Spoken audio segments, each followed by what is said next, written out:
Welcome to the Introduction to the Institutional Review Board.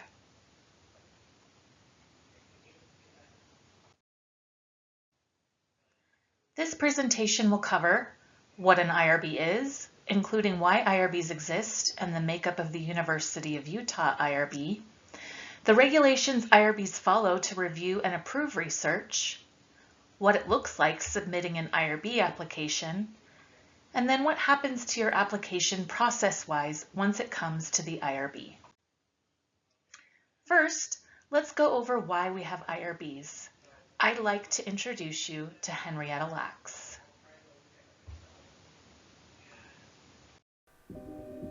In 1951, Henrietta Lacks, a young black mother, walked into Johns Hopkins Hospital with a hard lump in her abdomen. She was diagnosed with cervical cancer, and during her treatment, doctors removed 2 cell samples, one healthy and one cancerous, without her knowledge or permission. The cancerous cells grew into an immortal cell line, which is basically a continuously dividing set of cells that will grow forever. Before then, getting human cells to survive past a few days had never happened. Biologists were excited about this phenomenon and named her cell line HeLa, H-E-L-A, for the first 2 letters in Henrietta Lacks' first and last names.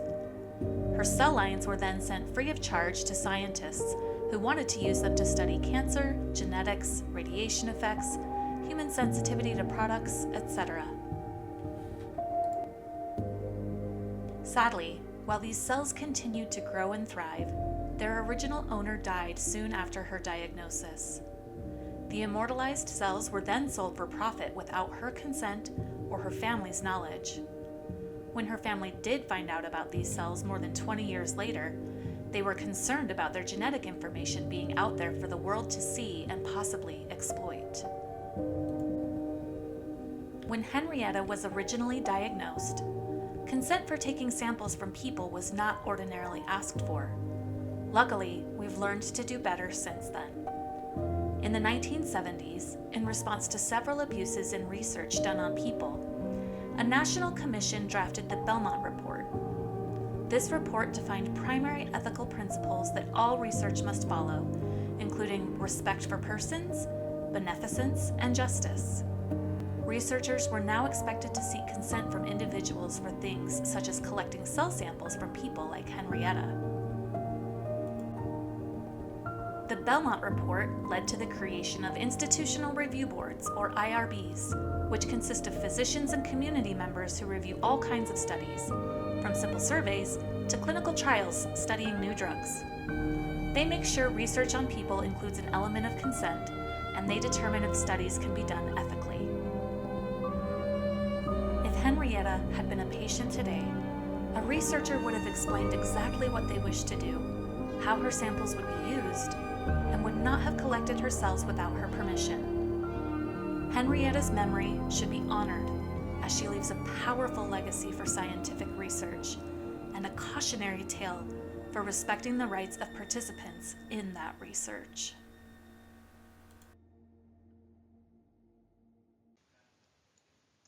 Henrietta's story is a drop in the bucket when it comes to research abuses perpetuated against people, even in the 20th century. During World War II, a number of German physicians conducted painful and often deadly experiments on thousands of concentration camp prisoners without their consent. For example, in Dachau, physicians from the German Air Force conducted high-altitude experiments using a low-pressure chamber to determine the maximum altitude from which crews of damaged aircraft could parachute to safety. Nazi scientists also carried out so-called freezing experiments using prisoners to find an effective treatment for hypothermia. Joseph Mengele experimented on twins, generally children, to see how or if DNA could be altered or how it played a part in diseases. But the Nazis aren't the only bad actors in research. The Tuskegee syphilis study was an American medical research project in 1932 to 1972 that earned notoriety for its unethical experimentation on African American patients in the rural South. The subjects of this study were not told that they had syphilis or that the disease could be transmitted to others. Treatment was initially part of the study, and some patients were administered arsenic, bismuth, and mercury. After the original study failed to produce any useful data, it was decided to follow the subjects until their deaths, and all treatment was halted. Penicillin was denied to the infected men after the drug became available in the mid-1940s, and it was still being withheld from them 25 years later.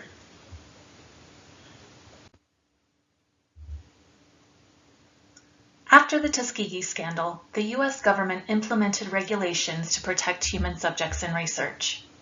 It established the National Commission for the Protection of Human Subjects of Biomedical and Behavioral Research. The commission was tasked with creating ethical guidelines for research, resulting in the Belmont Report. The report outlined 3 core principles. First, respect for persons. This is where we recognize the autonomy of individuals and provide extra protection for vulnerable populations. We get informed consent from this principle, making sure people know their participation is voluntary. Next is beneficence. This is where we're tasked with ensuring that research maximizes benefits and minimizes harm. Last is justice. We want to ensure the fair distribution of research benefits and burdens. These principles guide the ethics of human subjects research and are the foundation for institutional review boards. The Belmont Report remains a key document in the ethical oversight of research today. Ultimately, the Belmont Report informs the IRB's mission statement.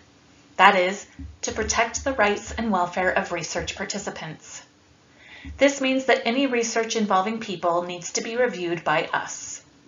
All of the questions in our application and the way our review process is designed is in the name of these protections.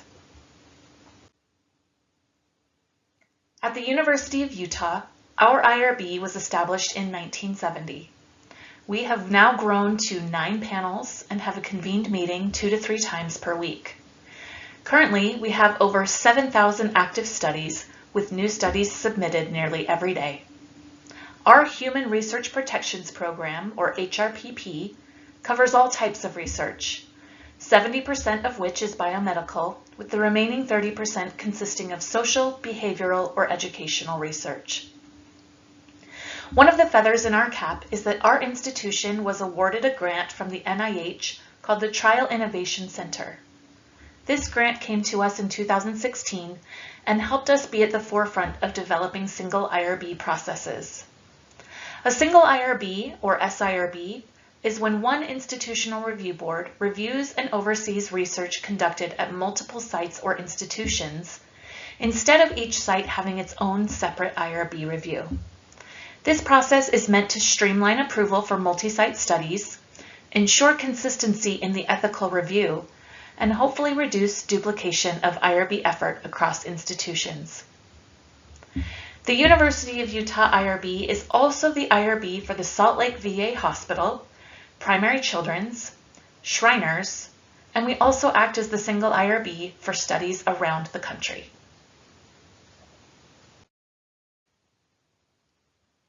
I'd like to point out that the IRB is only a piece of the overall Human Research Protection Program, also known as the HRPP. All of these pieces and departments work together to protect research participants.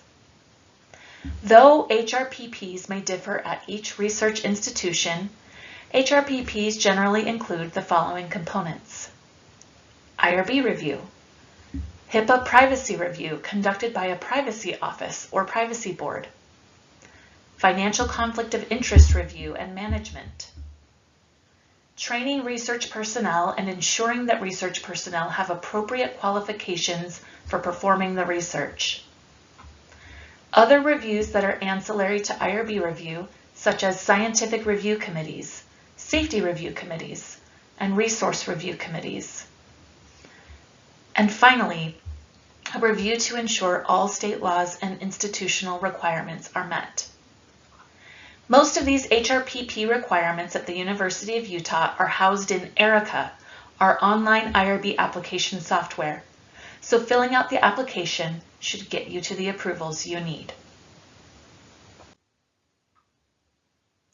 The IRB is tasked with upholding all types of regulations for human subjects research.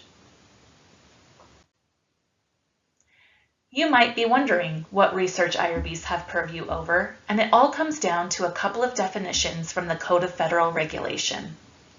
The first is the definition of a human participant, and this is a living individual about whom an investigator conducting research obtains 1.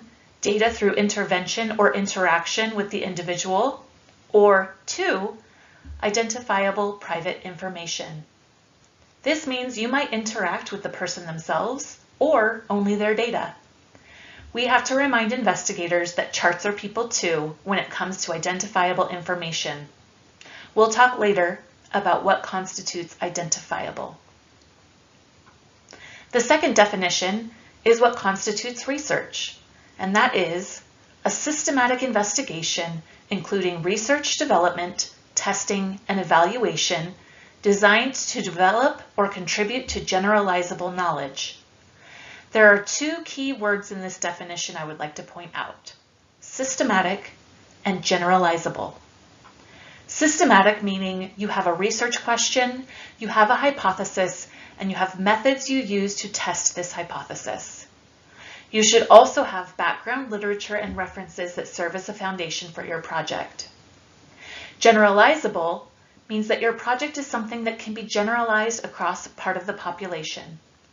For instance, if you are doing a quality improvement project inside your department and your goal is only to make changes within your department, that's not necessarily generalizable research. The IRB would likely not have purview because it is not generalizable. Therefore, it doesn't meet the definition we're discussing here.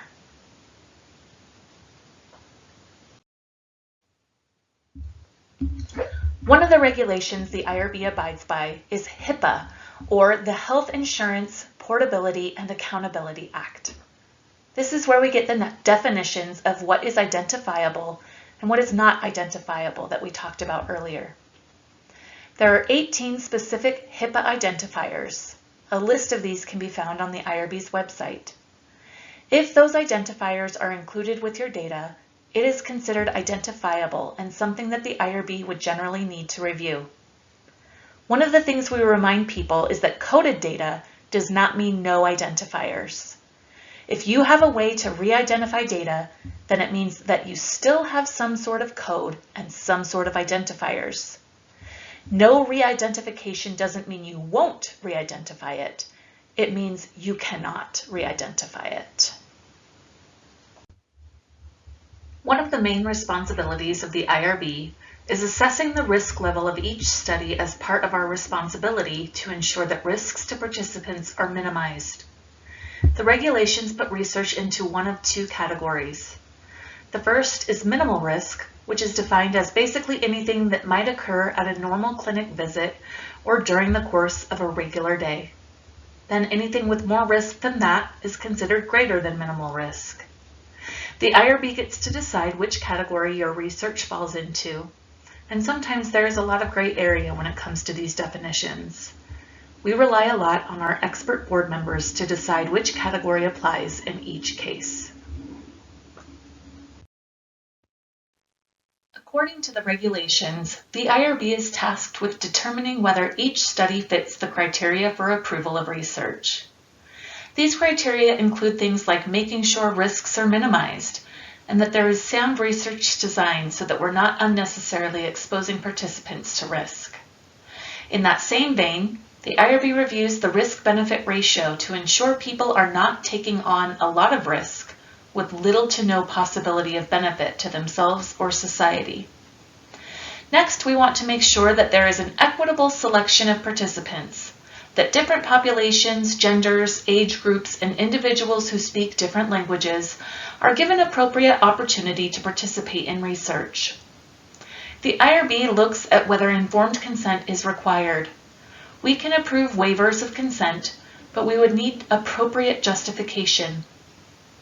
We also want to make sure that if a consent document is required, we are able to review it to ensure it has all of the required elements. In some studies, we look to see if a consent cover letter, a remote consent process, or using a translator is necessary. IRBs need to see that data is monitored appropriately in each study to ensure that participants' data is kept safely. In greater than minimal risk studies, we also require a safety monitoring plan so any adverse events can get looked at on a regular basis. Privacy and confidentiality are two other elements we review. Privacy is considered when we are thinking about the way that people want the privacy of their bodies protected. For instance, you wouldn't want to go into a clinic and start doing procedures in a waiting room in front of a bunch of other people, because that does not respect an individual's right to privacy.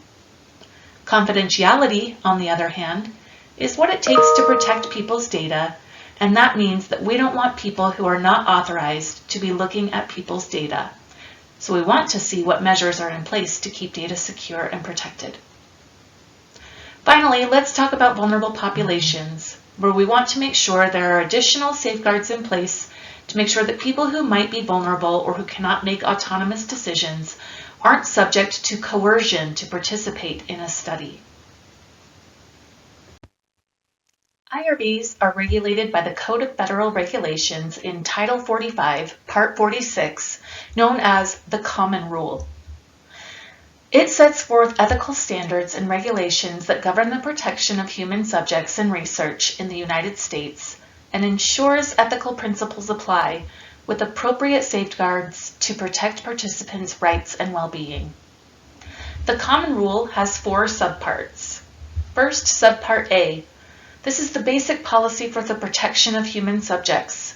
It outlines the core requirements for obtaining informed consent, the role of IRBs, and protections for participants in general. Subpart B goes over additional protections for pregnant women, human fetuses, and neonates involved in research. It provides extra safeguards to those groups due to their vulnerability. Subpart C talks about additional protections pertaining to biomedical and behavioral research involving prisoners. It ensures prisoners are protected in research, recognizing their constrained autonomy. And finally, Subpart D goes over additional protections for children involved as subjects in research. It offers specific protections for minors, including guidelines on parental consent and assent from the child. Let's discuss consent for a moment. The consent process in research is a critical step to ensure that participants voluntarily agree to participate with a full understanding of the study and any potential risks or benefits. It's more than just getting a signature. It's about fostering informed decision-making. Here is an overview of the process. First, we have the initial discussion. This is where you provide potential participants with detailed information about the study. This includes the purpose, procedures, duration, risks, benefits, and any alternatives to participation. The language should be clear so participants can easily understand. You will describe this process in the ERICA application. Next, the informed consent document. This is a written document summarizing the study's details. It outlines the study's purpose, procedures, risks, benefits, the voluntary nature of participation, and confidentiality protections. The participant must have the chance to read it fully before deciding. Now let's talk about voluntary participation. Participation in research should be completely voluntary. The participant should know they can refuse to participate or withdraw at any time without penalty or loss of benefits to which they are entitled.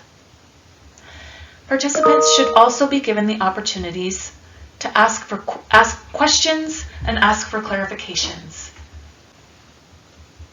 This conversation is essential to ensuring that the participant truly understands what they're agreeing to. Next, let's talk about capacity to consent. The researcher must assess whether the participant is capable of giving consent.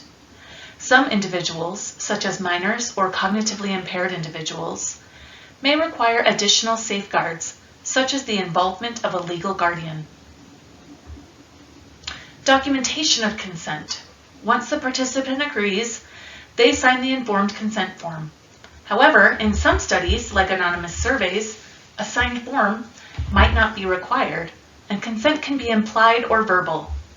Either way, the IRB wants to ensure there is a thoughtful plan in place to document informed consent. And now, ongoing consent. Consent is not a one-time event, but an ongoing process. Researchers should regularly check in with participants, especially if there are changes to the study or new risks arise, to ensure they still agree to continue. Now, some special considerations to think about. Are there any waivers that need to be requested? Are they appropriate or approvable? Are all of the required elements of consent present, both in the document or during the consent process? Will a translator be needed? Will participants need extra time to talk their decision over with family or friends? Our board can discuss a lot of interesting things in the applications they review. Some of the items we see the most discussion about are listed here. First, our boards want to ensure they are doing their best to protect vulnerable populations. This includes children, individuals who are cognitively impaired who may not be able to make autonomous decisions, prisoners who have little autonomy, and pregnant women and fetuses. Next, waivers. When a study team asks us to waive a requirement, we take it seriously. An example might be if someone's requesting a waiver of parental permission, it's generally because there are very unique circumstances where parental permission is not appropriate. For instance, it may not be appropriate to approach a parent about their child's participation in a study that involves allegations of child abuse. Another unique waiver is the one the FDA allows for some types of emergency research or exception from informed consent. This type of research involves robust justification from a study team about administering research without an individual's consent, and the regulations also require community consultation. Randomization is another tricky topic. If a study involves placebo, the IRB has to take into account the possibility, or lack thereof, of direct benefit. Standard of care comparisons can also land us in an ethically gray area because randomizing participants removes the element of a clinician getting to decide which standard of care is best for the situation. A topic on a lot of people's minds these days is whether or not it's appropriate to keep people's data or their samples for unspecified future research. Our boards like to discuss whether or not the management of either the biobank or the databank is appropriate because we take confidentiality concerns very seriously. And lastly, we really care about data and safety monitoring. This might seem like it's beyond the scope of what the IRB should care about, but we always say that if you're not getting good data, you are putting participants at risk of harm for no reason. That's why we ask for details about the frequency of the monitoring, whether or not you require an independent monitor, and how you will handle safety issues as they arrive, even if it means stopping the study to avoid harming other participants. Submitting an IRB application may feel overwhelming, so let's walk through some of the steps together. There are several different kinds of applications the IRB regularly reviews.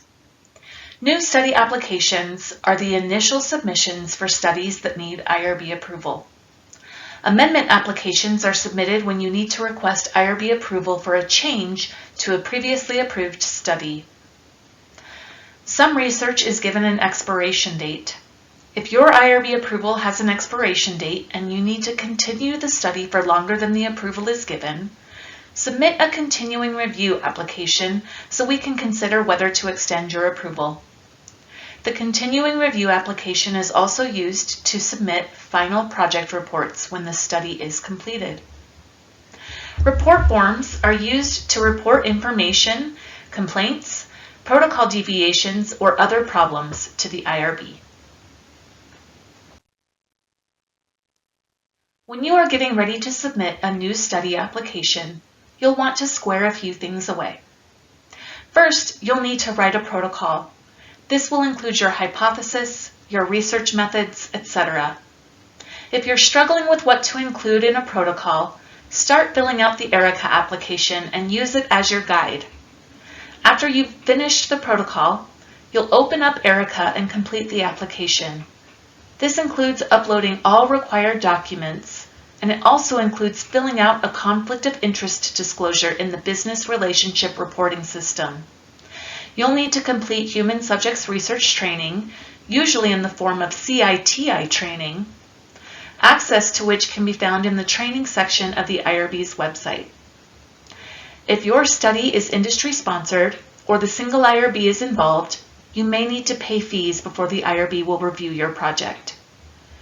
If you run into any issues while you're preparing to submit a new study, there is help on our website in the form of a new investigator toolkit. Here is a list of documents that might be required as part of your submission of a new application in ERICA. If you're using a consent document, you'll need to draft and attach it. Your CV or resume will be included as part of your ERICA profile. If you're using any questionnaires or surveys, those instruments will need to be attached unless they are validated instruments. In that case, describe the use of validated instruments in your application. If you have a grant, we will need to take a look and make sure it is congruent with the application you have submitted to us. Documents like flyers or brochures for recruitment should also be submitted to the IRB in your application, and any other materials that will be participant-facing should be included. A complete list of IRB required documents can be found on our website. Now let's look at the logistics of submitting an actual application to the IRB. Our system is called ERICA, and that stands for Electronic Research Integrity and Compliance Administration. ERICA went live in 2005, and we have been steadily developing and enhancing ERICA's capabilities and capacity ever since. ERICA can be found by going to the IRB website at irb.utah.edu. Open the navigation toolbar. Click on the ERICA button, log in using your university CIS credentials, and create a profile for yourself. Make sure that your email address is correct. All of the notifications from the ERICA system will go to the email address in your profile. To begin an application, click on the IRB tab. On the page that comes up, select Create a New Study Application.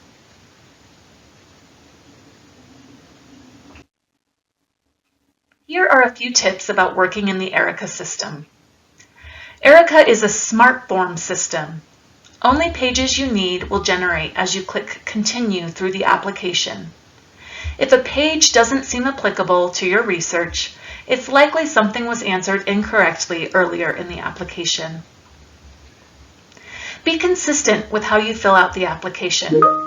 If you tell us you're enrolling 10 participants on one page, be sure not to state otherwise on another page. You can attach documents such as your protocol and consent forms to the last page of the application. Applications for several ancillary committees are housed in ERICA and will be automatically triggered based on your answers.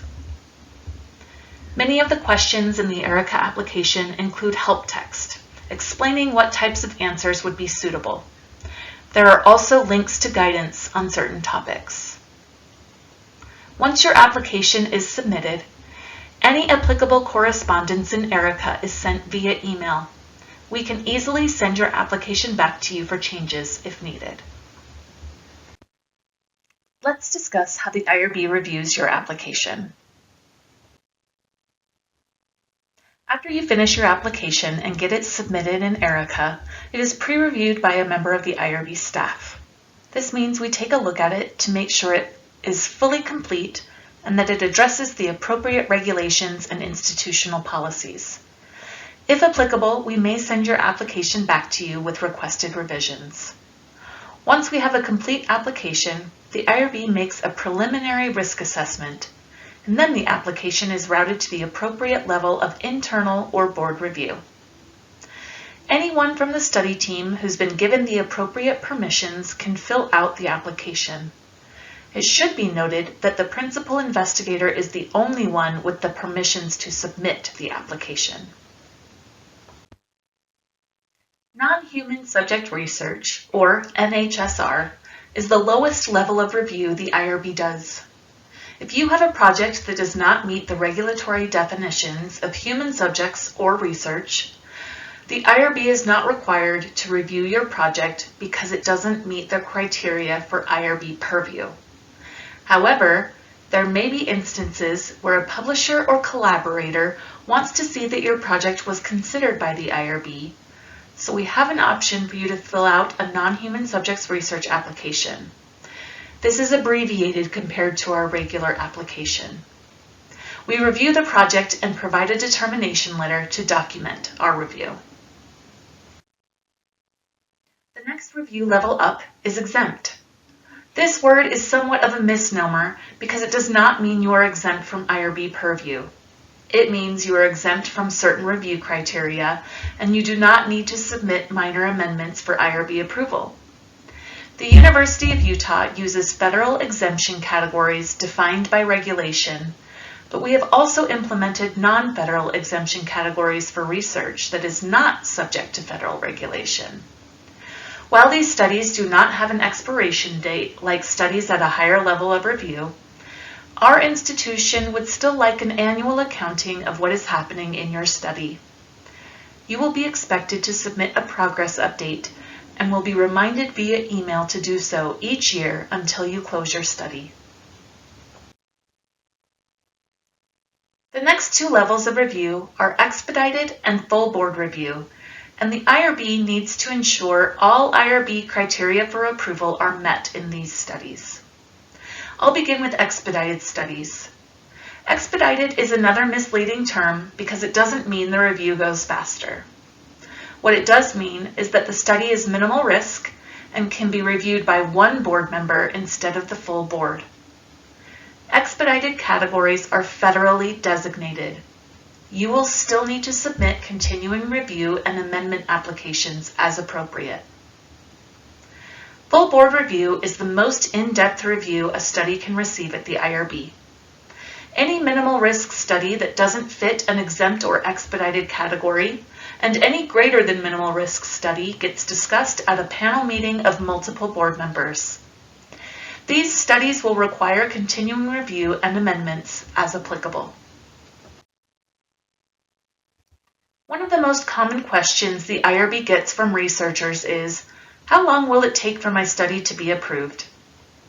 The answer to this is really dependent on the type of application submitted, how thorough the questions are filled out, how complex the study is, how long it takes researchers to respond to revisions, and then there's the X factor, which is what the overall workload of the IRB is at the time you submit.